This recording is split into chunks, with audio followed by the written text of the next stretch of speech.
Do you know the exemplary story of the woodcutter who bargained with Satan? Watch it to the end, because you will be very surprised by what you will hear. Before you learn this exemplary story, like the video and subscribe to our channel so that we can fulfill the hadith, "He who spreads good is like the doer." One day, there was a man who lived at the foot of steep mountains and earned his living by woodcutting. This man lived a simple and humble life, fulfilling his duty of servitude to Allah with great care, without harming anyone. Near the village where he lived, there was another village. However, the people in this village had a strange belief. They worshipped a tree on the top of a mountain, which they considered sacred and sought help from it. The woodcutter had known about this for a long time, but had not intervened until now. However, this situation caused a disturbance in his heart. Believing in the existence and oneness of Allah, he began to think that it was not right to remain indifferent to such heresy. One day after the morning prayer, as he was finishing his prayer and preparing his axe to collect firewood, a thought came to him. If I cut down this tree that this people worship as Allah, I will be doing two good deeds. Not only will I save these people from a great sin, but I will also make the tree into wood and sell it in the market to earn my livelihood. There is no better opportunity than this to earn Allah's pleasure. This thought settled in the woodcutter's heart. Hanging his axe on his shoulder, he set off towards the mountain. He was determined. There was an excitement in his heart, filled with love for Allah. Along the way he said, "This is my duty. It is my duty to save the servants of Allah from such heresy," he thought, praying to Allah. "O Lord, make me successful in this work," he prayed. But as he approached the slopes of the mountain, a strange-looking man with a strange face suddenly appeared in the middle of the road. He was surrounded by a dark aura. His eyes were full of hatred and cunning. He called out to the woodcutter in a harsh voice, "Hey, where are you going in such a hurry?" Without trying to understand who the man was and what his intentions were, the woodcutter replied decisively, "I am going to cut down a tree worshipped by a people who are in rebellion against God. By destroying that tree, I will eliminate this sin and earn my livelihood from its wood." The strange man let out a laugh. It echoed through the mountain valleys and rang in the woodcutter's ears. "Do you know who you are talking to?" he said. "I am the devil. I will not let you cut down that tree." The woodcutter was enraged at these words. "Who are you to stop me from a path that leads to Allah's pleasure?" he shouted, grasping his axe and charging at the devil. In no time he had the devil on the ground, sitting on top of him and holding his dagger to his throat. His eyes were shining with anger. The devil began to speak calmly. "O Zahid, you cannot kill me. Allah has given me permission until the day of judgment, but I have come to make a deal with you. Stop working with the tree, and I will give you 1 gold coin every day. Besides, why should you care if your hand worships the tree or commits sins? Take your gold and go about your business."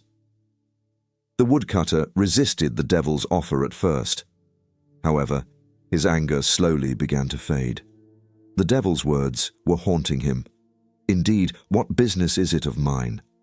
A gold coin would make my life much easier every day. Besides, Allah will ask everyone what they have done on the day of judgment." Eventually, he accepted the devil's offer. Satan said that he would put the gold under his pillow every morning and went away. The woodcutter returned home, satisfied with this arrangement. In the evening, before going to sleep, he hesitated a little. "I wonder if the devil will keep his word." When he woke up in the morning, he looked under his pillow and found gold. His joy was indescribable. "Now I will live a more comfortable life," he thought. The next day, he found his gold in the same way, and his doubts disappeared completely. But on the third morning, things changed. There was no gold under his pillow.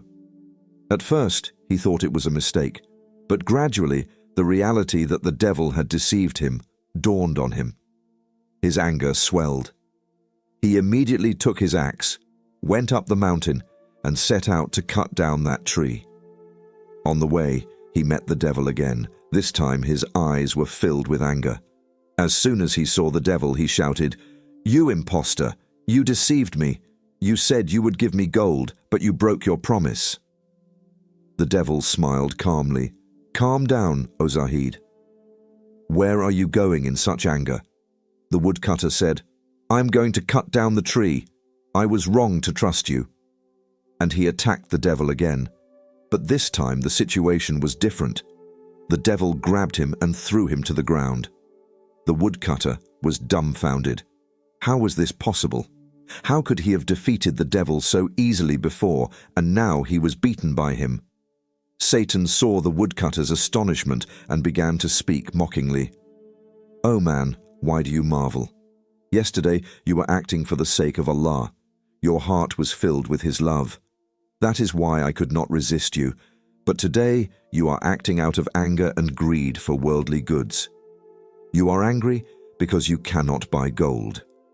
You are not here for the sake of Allah, but for your own ego. That is why I have prevailed over you today." The woodcutter came to his senses at these words. He realized that Satan was right. He had succumbed to his ego and deviated from the path he had set out on for Allah. He felt a heavy regret.